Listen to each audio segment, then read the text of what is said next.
Assalamualaikum warahmatullahi wabarakatuh. Waalaikumsalam warahmatullahi wabarakatuh. Oke, selamat sore teman-teman. Sore, Bu. Gimana nih kabarnya? Baik. Semangat gak? Semangat. Siap gak? Siap. Oke. Oke, kemarin ini sudah pertemuan kedua kita ya. Ya. Sudah saling kenal ya. Sudah. Nah, untuk pertemuan kedua ini kita sudah memasuki tahap inti dari konseling kelompok. Masih ingat nggak temanya apa? Ya. Enggak. Lupa, Bu. Lupa, Bu. Oke, temanya itu optimiskan pesimisme. Nah, tujuannya apa ini kira-kira? Lupa, Bu. Nah, Untuk semangat optimis. Menipiskan kepesimisan. iya. Jadi tujuannya kita itu percaya nih terhadap kemampuan diri kita sendiri. Jadi yakin bahwa kita itu bisa.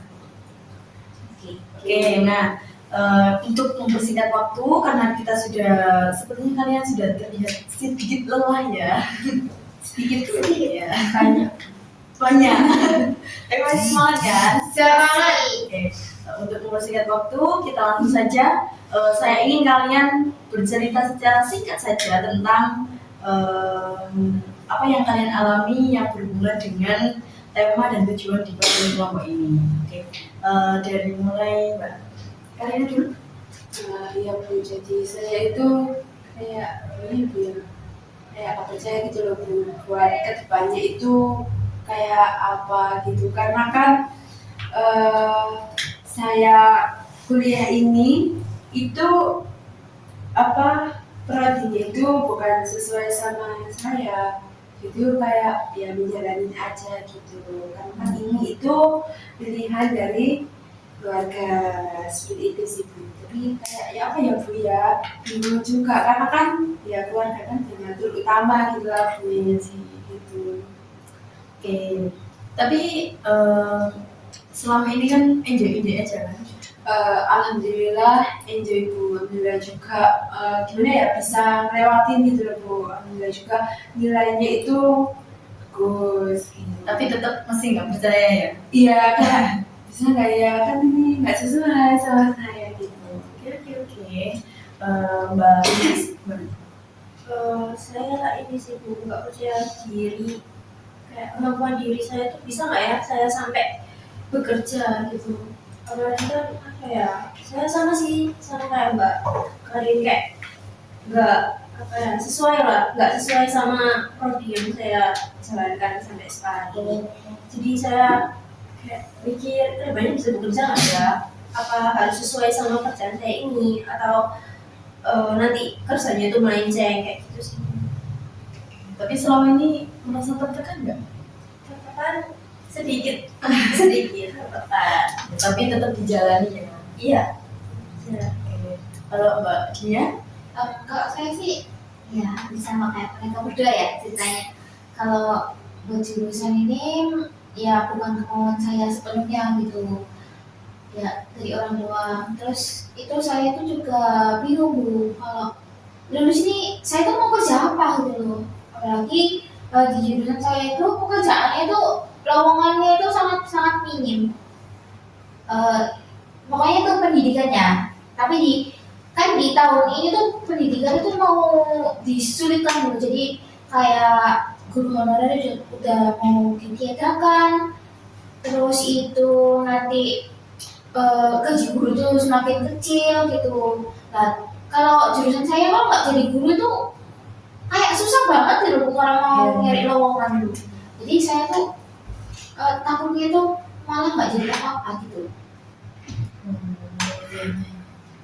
Berarti kekhawatiran terhadap politik masa kini. Iya. Kalau Mbak Hawa? Kalau saya ya sebenarnya relate juga sama teman-teman. Tapi di sini yang lebih saya takut yang bisa saya membuat saya terganggu juga itu ini sih Bu, saya kan mengikuti organisasi di kampus. Nah itu juga di situ saya jabatannya juga dibilang penting. Iya, jenjang penting juga di inti.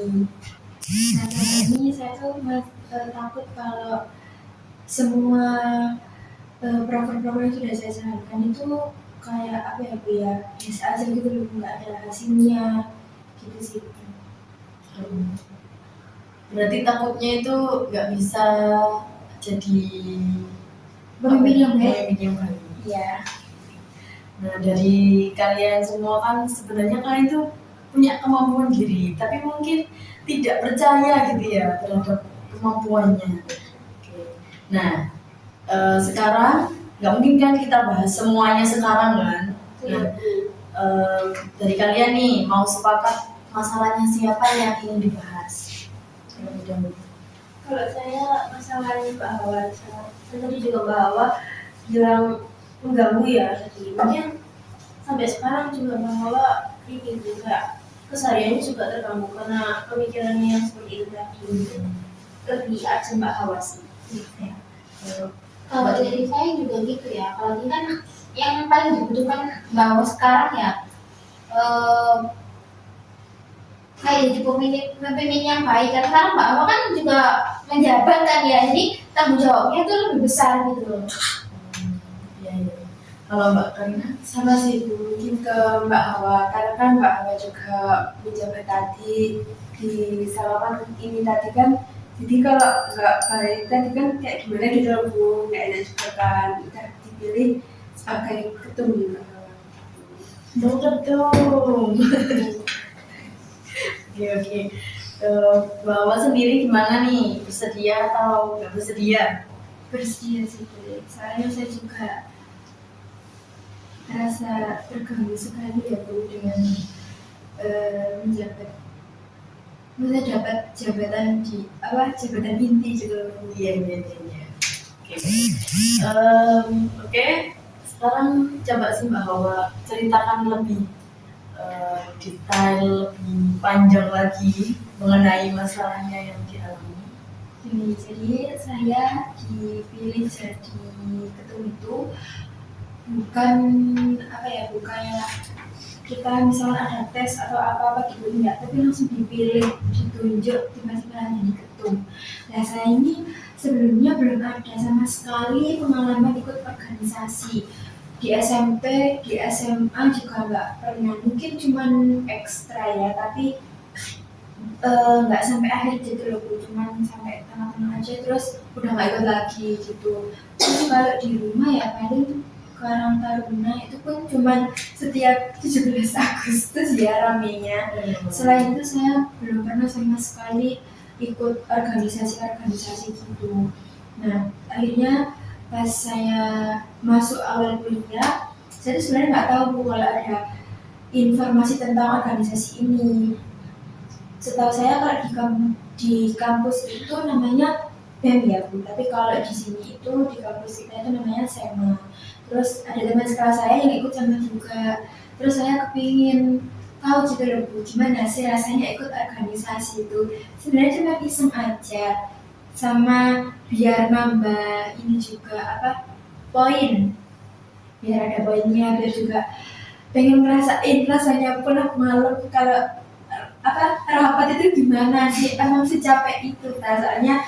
Lihat teman-teman yang lain tuh kalau ada rapat-rapat katanya sampai pulang malam sampai ini gitu. Terus akhirnya saya ikut daftar, terus keterima menjabat. Waktu saya menjabat itu di periode 2026 ya, 2026 yang di periode sebelumnya kan saya itu masih jadi junior, terus baru yang 2026 ini sudah jadi senior lagi. Terus saya tiba-tiba dimasukkan ke grup, terus dibilangin kalau saya kepilih jadi ketum. Nah, saya sebenarnya kaget, shock juga ya. Terus tiba-tiba banget gitu loh, nggak ada omongan, nggak apa, harusnya kan disepil-sepil sedikit lah. Itu nggak boleh langsung dimasukin, langsung dibilangin kalau saya itu kepilih jadi kandidat ketum itu tadi. Saya di situ bingung banget Bu, soalnya saya juga nggak pernah ikut organisasi tadi, nggak ada pengalaman relasi juga nggak ada malah ya.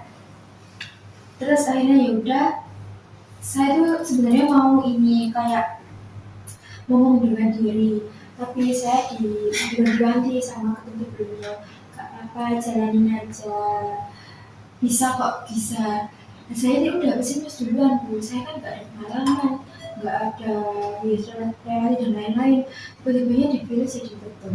Terus alasannya itu agak sedikit kocak apa ya, sedikit nggak jelas. Saya itu katanya dari saya jadi ketum itu gara-gara saya itu bisa komunikasi dengan angkatan yang atas gitu, angkatan ya kayak demisnya gitu. Nah kalau saya nggak ada skill buat ketum kan ya percuma gitu loh, buat apa? Cuman yang bisa ngomong-ngomong tapi nggak ada skill, ya buat apa gitu loh, jadi apa nanti organisasinya kan. Terus akhirnya udah, terus saya bilang ke ayah, ke ibu, ya wes lah gak apa-apa, namanya dipilih berarti aku ini ada satu hal yang sebenarnya aku bisa tapi gak terlihat gitu mungkin ya. Terus akhirnya ya udah, sempet kayak masih ragu banget Bu, kan sampai gak bisa tidur seharian itu ngapalin visi misi sampai ngomong-ngomong sendiri, semua itu tak ajak ngobrol, semua itu saya curhatin ya apa kira aku ini gitu pokoknya. Tapi alhamdulillah semua itu mensupport, apalagi ya ketum saya yang sebelumnya juga selalu support saya, selalu ngasih semangat lah kalau gak apa-apa dijalanin aja, bisa pasti bisa.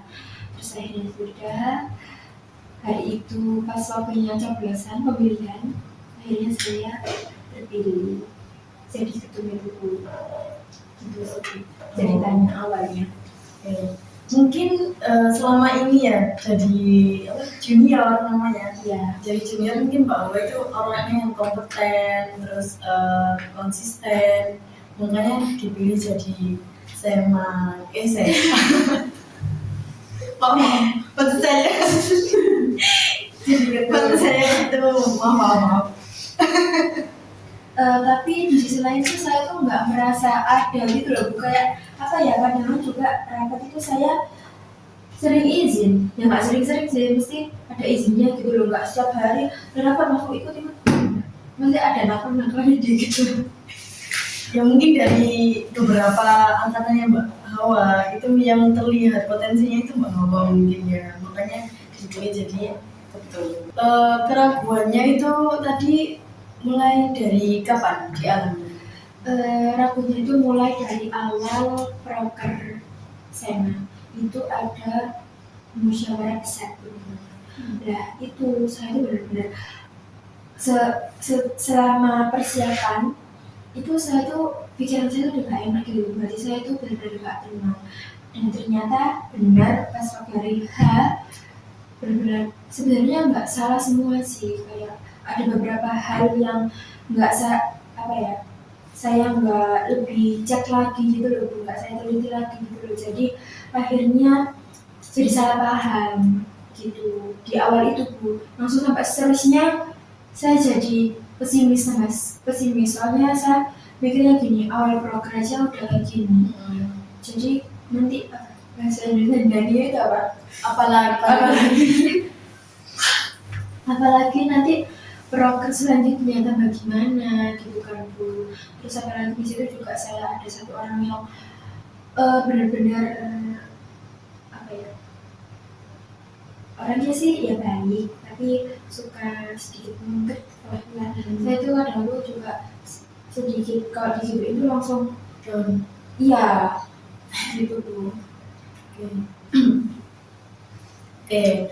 Nah dari awal menjabat sebagai ketum kan tadi ada program musyawarah besar. Nah sampai sekarang itu menurut bahwa keraguan itu semakin memperburuk atau semakin buruk, semakin mengganggu, atau sudah semakin reda atau tetap gitu? Alhamdulillahnya sedikit reda sih Bu, tapi tetap setiap ada program itu saya itu selalu pesimis kalau ini bakal gagal, selalu begitu gitu. Berarti itu terjadi setiap ada program? Iya. Kalau misalnya nggak ada program? ya aman-aman aja, tapi tetap kepikiran kan untuk progres selanjutnya. Oke, oke.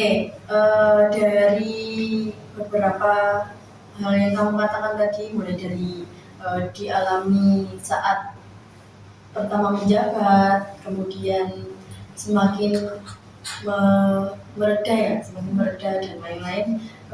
Apa sih yang membuat kamu itu apa ya, tetap meskipun kamu ragu itu kamu tetap melakukannya? Ini sih Bu, saya melihat anggota saya, terus juga saya ingat omongannya orang tua saya, kamu udah dikasih kepercayaan, masa kamu apa ya, sepelekan, masa enggak kamu jalani sih dulu, kamu udah dipercaya banyak orang, berarti kamu tuh bisa, kamu mampu. Itu sih Bu, saya selalu ingat omongannya orang tua saya itu tadi. Oke. Kalau dari teman-teman mungkin ada yang pernah mengalami hal sama nih, selain kalian menjadi ketua sih, mungkin untuk dirinya sendiri ada nggak? Kalau saya sih nggak ada sih Bu, gimana ya? Nggak ada, lebih ke realistis aja. Soalnya saya jarang buat keluar rumah gitu loh. Jadi kayak ya udah pulang pergi aja gitu. Nomor dulu terus Kalau saya sih dulu ya Bu, di SMP ya pernah kepilih jadi, iya buat kandidat aja sih, buat kandidat ketua OSIS. Cuman ya nggak kepilih sih. Tapi ya udah. Cuma ditunjuk aja jadi kandidat gitu. Atau alasannya kenapa tiba-tiba dipilih gitu aja. tapi biasa aja. Ya udah lah, saya kayak pas aja ya udah gitu. Kalau kepilih ya udah, nggak apa-apa. Kalau Mbak Yunis Nggak pernah ikut organisasi yang gitu. yang di sekolah juga belum? Pernah, cuma jadi anggota biasa sih. Oh, jadi anggota biasa. Atau penanggung jawab? Tanggung jawab pernah. Rasanya gimana itu? Ya gitu tuh, kayak sebenarnya takut sih, apalagi kan kita jadi tanggung jawab untuk semua orang ya. Jadi kalau ada apa-apa kan kita yang bisa lagi, kita yang ditunjuk.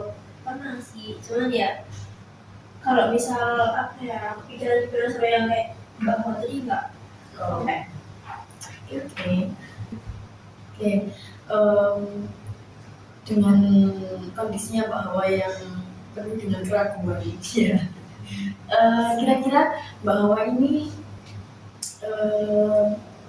lebih menikmatinya atau lebih memilih untuk menikmatinya atau bahwa ini kepingin keluar dari kondisi ini?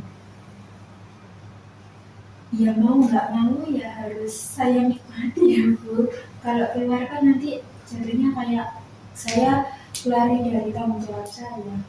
Oh, Gitu. Iya. Oke.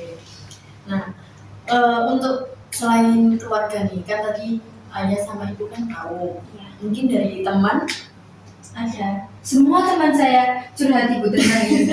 Saya pengen tahu ya apa sih, gimana saya tuh harus apa gitu. Sampai mungkin ada beberapa sudah menolak ya. Tapi saya tuh tetap terus bercerita. Kayak saya tuh mau, soalnya kalau saya tipe orang kalau ada masalah harus bercerita gitu loh Bu. Harus semua tuh harus tahu gitu loh. Gitu sih. Soalnya kalau saya pendam sendiri saya nggak kuat. Jadi saya biasin bercerita ke orang gitu. Ke siapapun itu. Oke. Kalau pas waktu Mbak Hawa merasa ragu ya, kayak bisa apa enggak ya, itu apa yang Mbak Hawa lakuin? Ya yang pastinya saya menangis. Selain bercerita itu menangis. Ya saya pertama itu saya pasti nangis dulu. Nanti baru saya mood ngomong, saya baru saya ceritain ke teman-teman ataupun keluarga. Gitu sih Bu. Saya menyendiri dulu lah. Biasa juga mencerna ini salahnya gimana sih, tapi nggak pernah ketemu jalan. Oke. Mungkin ada usaha lain yang Mbak Hawa lakukan. Maksudnya apa yang kamu lakukan selain itu tadi, kayak menangis, menyendiri? Gitu. Ini sih Bu, kalau selesai kayak sudah penuh gitu, paling ya cerita ke orang tua, ke keluarga. Itu aja sih. Oke. Tadi kan Mbak Hawa sempat bilang kalau menangis, kemudian menyendiri. Nah, menangisnya itu kayak apa sih? Kayak mungkin menangis terseduh-seduh atau cuma diem, nangis diem gitu? Nangisnya itu gimana ya? terseduh-seduh sih nggak sampai yang kayak sampai sesak nafas gitu, nggak sampai gitu sih gue, cuma nangis tapi tak tangis-tangisin gitu loh, ben keluar semua gitu loh. Bebannya. Iya, terus kadang juga sambil ngomong-ngomong sendiri gitu depan kaca gitu sih. Kalau menyendirinya itu kayak apa? Mungkin di kamar kah atau Iya, di kamar. oke. Dari teman-teman nih, kalau misalnya kalian di posisi Mbak Hawa, apa yang kalian lakukan? Sama sih Bu. Pasti yang pertama itu nangis, terus habis itu narik diri ke kesepian, maksudnya kayak menarik dari interaksi orang, terus habis itu mungkin nggak udah lega baru berinteraksi lagi gitu sih Bu. Kalau saya ya. Kalau yang lain?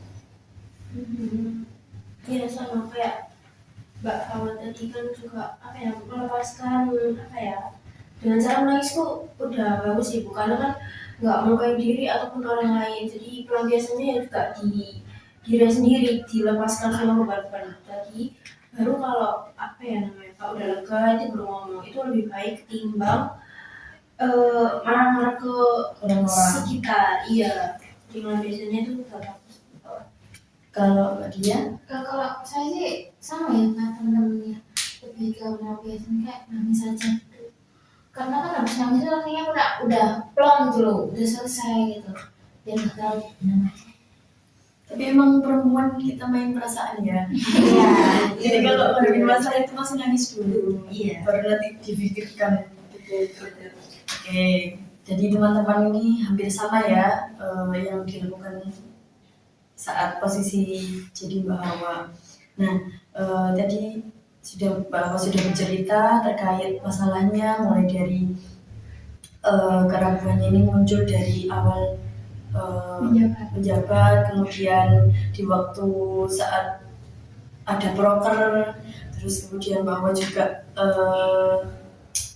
kalau di posisi seperti itu Mbak Hawa menangis, kemudian menyendiri, terus kemudian merenungkan sampai akhirnya tenang gitu.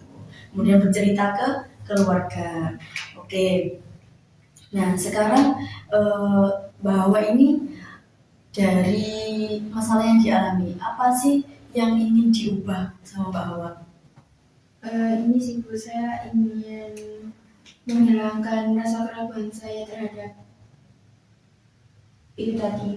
Jadi setiap ada broker apapun permasalahan dalam organisasi, saya tuh nggak ragu-ragu kalau ini tuh bakalan gagal atau bakal lebih kacau dan lain-lain gitu.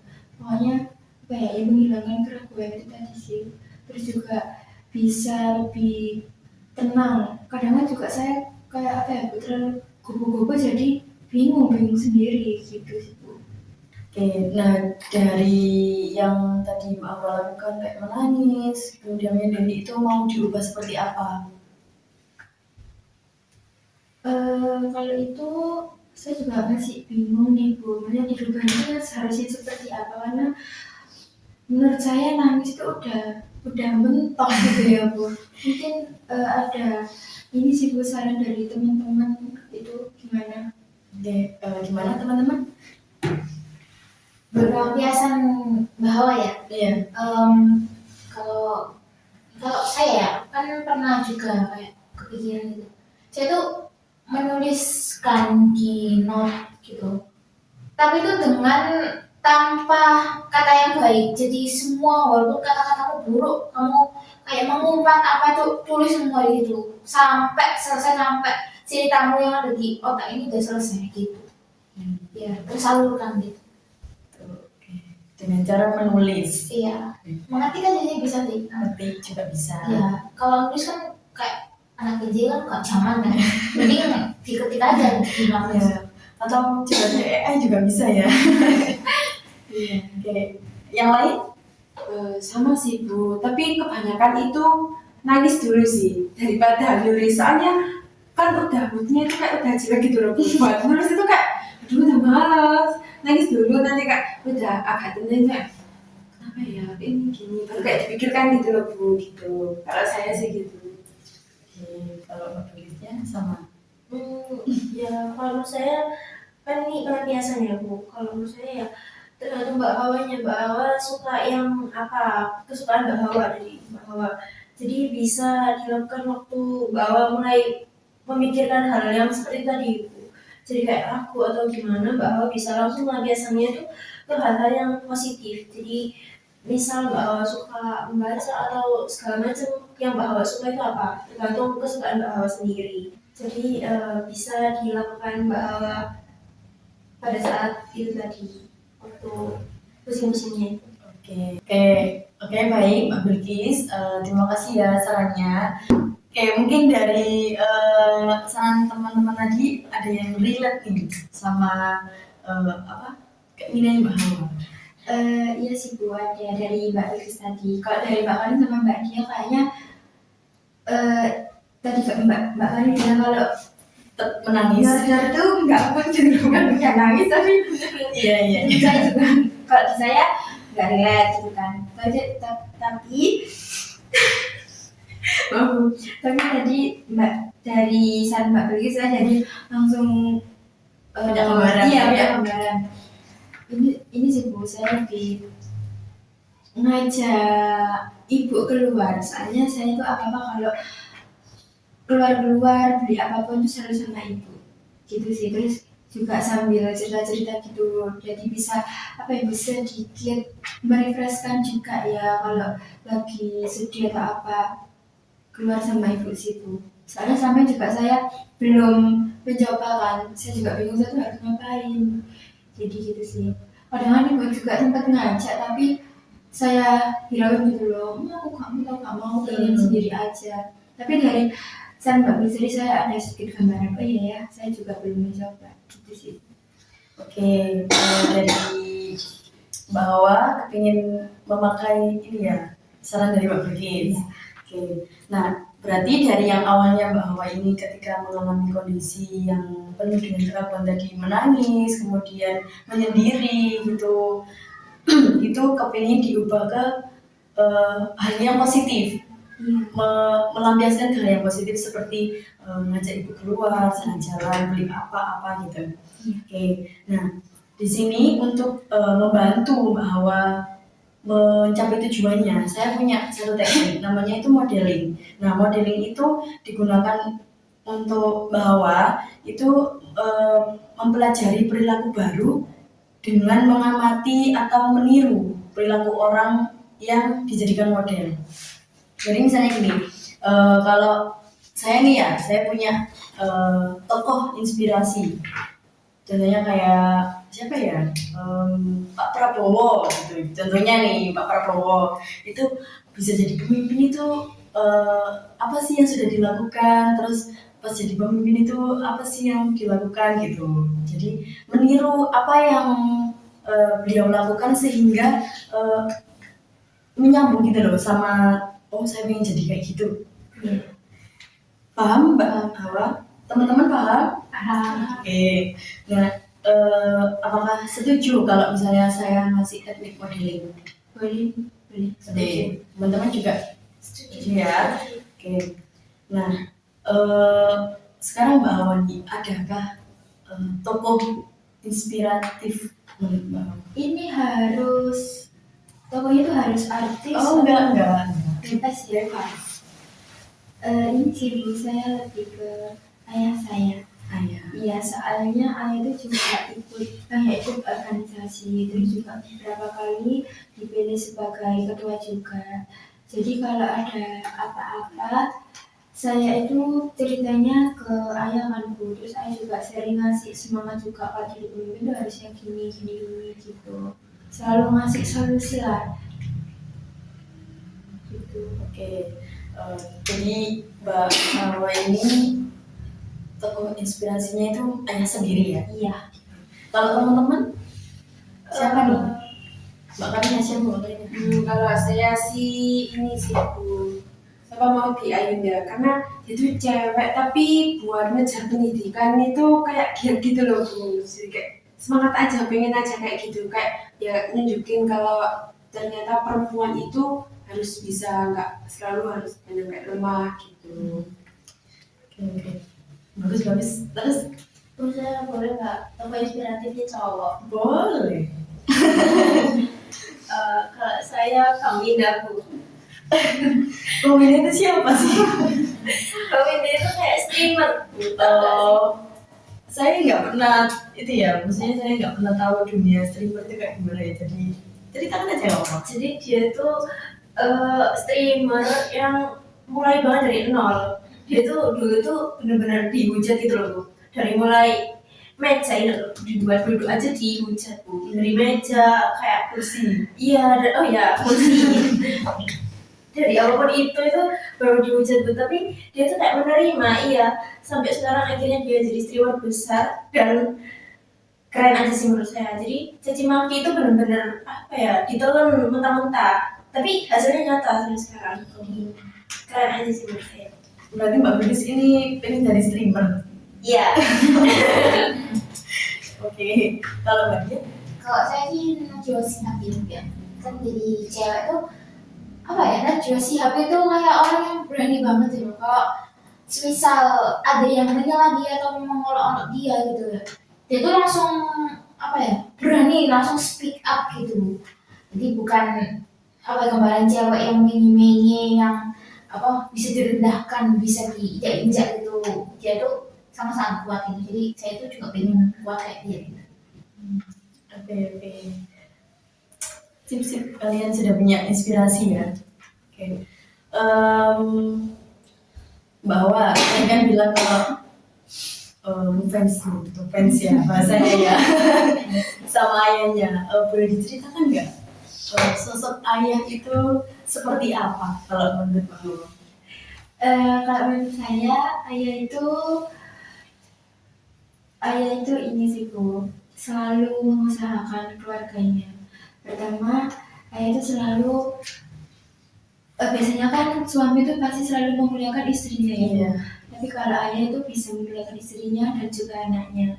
Terus ayah itu selalu kalau saya ada masalah, misalkan saya ada masalah sama, saya kan 2 bersaudara, sama ada bapak saya. Ayah itu nggak pernah menyalahkan satu sama lain, ya satu pihak aja. Semua dirangkul gitu loh Bu. Meskipun atau saya salah ataupun kakak saya salah, tetap semua itu dirangkul, dikasih tahu, nggak langsung menyudutkan kalau ini salah berarti gini gitu. Itu sih Bu, saya melihat ayah saya. Oke. Selain itu mungkin bahwa pernah lihat nih ayahnya itu pas waktu mengalami posisi seperti bahwa ini kayak merasa ragu dengan kemampuan sendiri, itu pernah nggak? Kalau itu saya belum pernah tanya juga sih Bu ke ayah, cuman ayah ya selalu bilang kalau itu tuh permasalahan seperti itu wajar dalam organisasi. Terus juga kalau dulu dalam diri itu tuh wajar banget, apalagi kita juga nggak banyak pengalaman. Jadi ya udah dijalanin aja, gitu aja sih. Jadi lebih ke banyak nasihatnya ya. Iya. Oke, bahwa kan sudah mengamati ya beberapa perilaku dari ayahnya. Nah, kira-kira nih apa sih perilaku yang ingin ditiru dari ayahnya?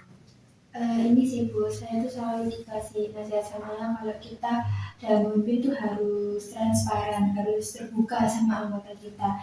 Jadi kalau misalkan ada masalah apapun, kita selesaikan dengan secara terbuka gitu loh Bu. Nggak hanya mendengarkan satu suara saja, tapi semua kita ajak, kita obrolin bareng-bareng. Itu sih Bu yang saya tiru dari ayah. Oke. Kalau waktu merasa ragu tadi, Iya. perilaku yang kan ayah kan cuma masih nasihat ya. Iya. Kalau dari Mbak Hawa nih, kalau misalnya diterapkan di masalahnya Mbak Hawa itu kayak gimana? Maksudnya itu bahwa ya bakal apa yang dilakuin gitu maksudnya. Ini sih Bu, saya selalu bilang harus pede. Kan pede itu kan penting ya Bu. Selama ini mungkin saya itu nggak percaya diri karena saya merasa nggak ada relasi, nggak ada pengalaman. Makanya itu sebenarnya nggak jadi patokan kalau kamu bisa berhasil atau nggak berhasil jadi ketua, jadi pemimpin. Pokoknya harus pede aja. yang tahu ya dijelaskan, kalau yang nggak tahu dibimbingkan ke sana. Ya harus terbuka itu tadi gitu sih. Jadi yang penting harus percaya diri. Oke, berarti harus percaya diri. Kalau misalnya ada yang nggak ngerti dibicarakan, didiskusikan. Kalau ada yang perlu dibicarakan ya harus semuanya tahu. Gitu. Oke, mungkin Mbak Hawa bisa menerapkan itu tadi ya. Kalau misalnya Mbak Hawa merasa kayak ragu, kemudian merasa kayak nggak mampu, bisa menerapkan kayak gitu. Oke, nah untuk sekarang saya mau ngasih bahwa pekerjaan rumah ini juga buat kalian semua ya, bisa diterapkan.